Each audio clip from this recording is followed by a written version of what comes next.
にちは。こんにちは。なにです。マリです。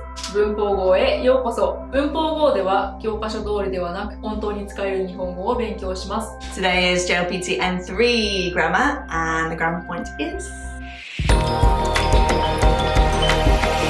けど Okay, so when you first learn Japanese, the first way you're gonna learn how to say but is ga. But I feel like it's quite formal and a lot of Japanese people tend to use kedo or dakedo. And I feel like once foreigners start using kedo or dakedo, they tend to sound a little bit more fluent than just saying desu ga all the time. But I guess there's some rules in terms of like the politeness. そうだね。だから例えばビジネスセッティングだったら You can use it. And ga sounds more for writing. So it's sometimes unnatural. Yeah. So, for example, すいません、明日行こうと思っていたんですけど、ちょっとどうしても行けなくなってしまって。But it doesn't sound rude. Okay. Yeah, you can say ですけどは。ですけど。だけどはダメ。だけどはダメだね。Okay, so ですけど is okay in the kind of business settings. But you would never type ですけど in a mail. No, it's like a spoken language.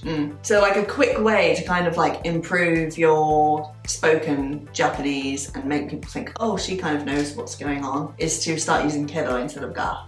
Even in a polite setting with people you don't know, you can start saying desu kedo. In the more casual setting, dakedo, kedo. And immediately that kind of adds a bit of like variety to your language. And also, like last time I told to my online student about like how to speak more naturally in the conversation. Like you can start from dakedo.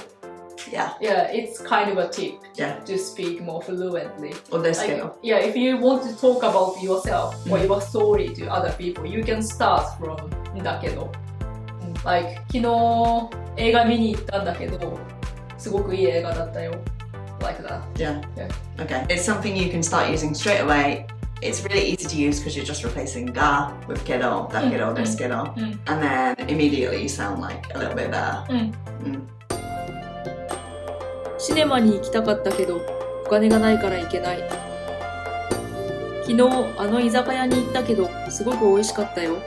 参加しようと思っていたんですけど、予定が入ってしまいました。